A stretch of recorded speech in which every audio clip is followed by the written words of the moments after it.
rheumatoid arthritis, arth refers to joints, itis means inflammation, and rheumatoid comes from rheumatism, which more broadly refers to a musculoskeletal illness. So rheumatoid arthritis is a chronic inflammatory disorder that mostly affects the joints, but can also involve other organ systems, like the skin and the lungs as well. Alright, so a healthy joint typically has two bones covered with articular cartilage at the ends. Articular cartilage is a type of connective tissue that acts like a protective cushion. It's a lubricated surface for bones to smoothly glide against. One type of joint, like the knee joint, is called a synovial joint. A synovial joint connects two bones with a fibrous joint capsule that is continuous with the periosteum, or the outer layer of both bones. The fibrous capsule is lined with a synovial membrane that has cells that produce synovial fluids and remove debris.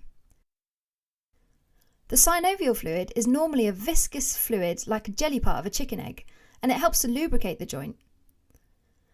To help serve these synovial cells, the synovial membrane also has blood vessels and lymphatics running through it. Together, the synovial membrane and the articular cartilage form the inner lining of the joint space. Rheumatoid arthritis is an autoimmune process that's typically triggered by an interaction between a genetic factor and the environment. For example, a person with a certain gene for an immune protein, like human leukocyte antigen or HLA-DR1 and HLA-DR4, might develop rheumatoid arthritis after getting exposed to something in the environment, like cigarette smoke, or a specific pathogen, like a bacteria that lives in the intestines. These environmental factors can cause modification of our own antigens, such as IgG antibodies or other proteins like type 2 collagen or vimentin. Type 2 collagen and vimentin can get modified through a process called citrullination. That's when the amino acid arginine found in these proteins is converted into another amino acid, citrulline.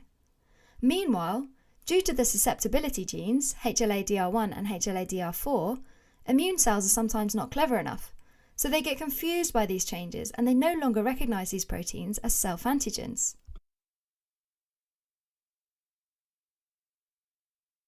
The antigens get picked up by antigen-presenting cells and get carried to the lymph nodes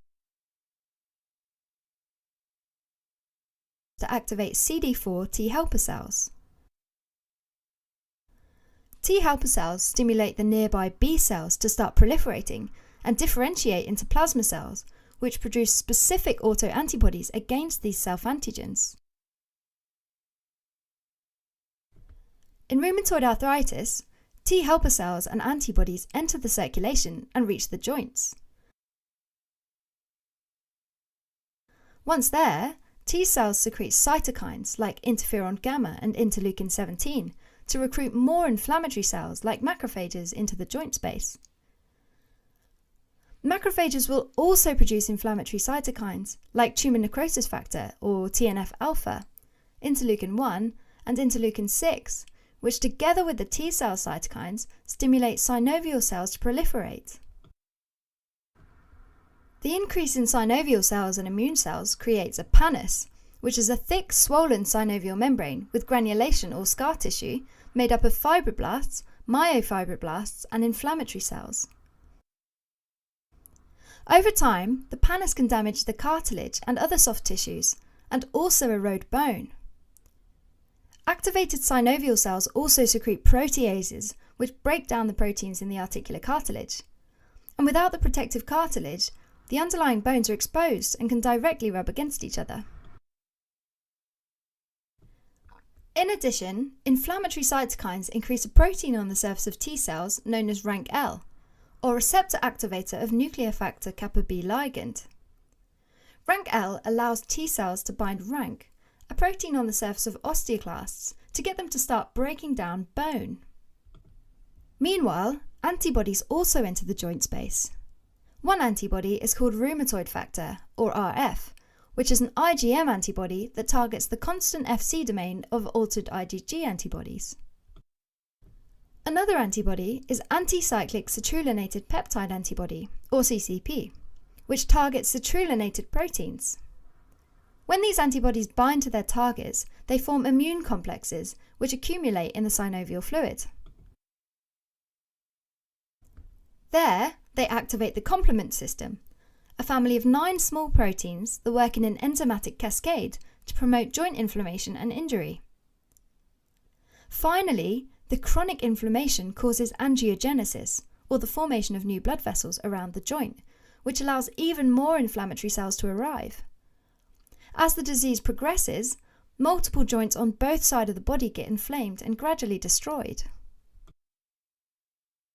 But these inflammatory cytokines don't just stay within the tight joint space. Instead, they escape through the bloodstream and reach multiple organ systems, causing extra-articular problems, meaning problems beyond the joint space. For example, interleukin 1 or 6 travel to the brain, where they act as pyrogens, inducing fever. In skeletal muscle, they promote protein breakdown, and in the skin, as well as many visceral organs, they lead to the formation of rheumatoid nodules, which are round-shaped collections of macrophages and lymphocytes with a central area of necrosis, or tissue death. Blood vessels can also be affected. Their walls get inflamed, resulting in various forms of vasculitis, and make them prone to developing atheromatous or fibrofatty plaques. In response to inflammatory cytokines, the liver also starts producing high amounts of hepcidin, a protein that decreases serum iron levels by inhibiting its absorption by the gut and trapping it into macrophages or liver cells. Meanwhile, within the lung interstitium, fibroblasts get activated and proliferate, causing fibrotic or scar tissue that makes it harder for the alveolar gas exchange. Also, the pleural cavities surrounding the lungs can get inflamed, and they fill up with fluid, known as pleural effusion, and this can sometimes mess with lung expansion. Rheumatoid arthritis typically involves multiple joints, usually 5 or more, symmetrically, meaning the same joint groups on both sides of the body, like both hands for instance. Commonly affected joints are the small joints, like the metacarpal phalangeal joints and proximal interphalangeal joints of the hand, and the metatarsophalangeal joints of the feet. As the disease worsens, it can start to affect large joints, like the shoulders, elbows, knees, and ankles. During flares, or sudden worsening of the disease, the affected joints get extremely swollen, warm, red, and painful. Over time, they become stiff, especially in the morning or after being inactive for a prolonged period of time. People with rheumatoid arthritis may develop specific deformities, usually of the metacarpal phalangeal joints of the hand, such as ulnar deviation of the fingers. Deformities are also common in the interphalangeal joints, such as the so-called boutonniere or buttonhole deformity. This occurs when the extensor tendon in the back of the finger splits and the head of the proximal phalanges pokes through, like a button through a buttonhole, causing flexion of the proximal interphalangeal joint and hyperextension of the distal interphalangeal joint. Another finger deformity is the swan neck deformity, which is the opposite. So there's hyperextension of the proximal interphalangeal joint and flexion of the distal interphalangeal joint. Now, in the knee joint, a one-way valve can form, with fluid from the swollen knee filling the semimembranous bursa. When that happens, the synovial sac can get so swollen that it bulges posteriorly into the popliteal fossa, creating a synovial fluid-filled cyst, called a Baker or popliteal cyst. Extra-articular manifestations include non-specific symptoms of inflammation, such as fever, low appetite, malaise, or muscle weakness. Organ-specific manifestations include rheumatoid nodules, or firm bumps of tissue, and these are most commonly found in the skin around pressure points, such as the elbows. More rarely, they can be found in the lungs, the heart, or the sclera of the eye. There's also an increased risk of atherosclerosis and therefore heart attack or stroke. There's also anemia, interstitial lung fibrosis, and pleural effusions, which can present as progressive shortness of breath. One particularly serious condition that's associated with rheumatoid arthritis is Felty syndrome, which is a triad of rheumatoid arthritis, splenomegaly, and granulocytopenia, and it can lead to life-threatening infections.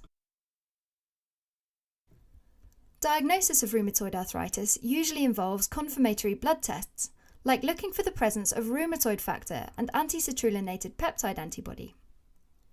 Additionally, Imaging studies, such as X-ray, usually reveal decreased bone density around the affected joints, soft tissue swelling, narrowing of the joint space, and bony erosions. The long-term management of rheumatoid arthritis is the use of disease-modifying anti-rheumatic medications, like methotrexate, hydroxychloroquine, and sulfasalazine, which can help to suppress the inflammation. In addition, there are a variety of medications called biologic response modifiers, or biologics. Some biologics, such as abatacept, work by suppressing the activity of T cells, or others, such as rituximab, suppress B cells. There are also biologics such as adalimumab, etanercept, and infliximab that block various chemokines like tumor necrosis factor. Anakinra blocks interleukin-1, and tocilizumab blocks interleukin-6. Treatment of acute flares can be done with anti-inflammatory medications like NSAIDs, as well as short-term use of glucocorticoids. Alright, so as a quick recap, rheumatoid arthritis is a systemic inflammatory disorder of autoimmune origin that's primarily characterised by progressive symmetric joint destruction, especially in the wrists and fingers, but may also affect other joints and many organs, such as the skin, heart, blood vessels, and lungs. It's marked by elevated rheumatoid factor and anticyclic citrullinated peptide antibodies.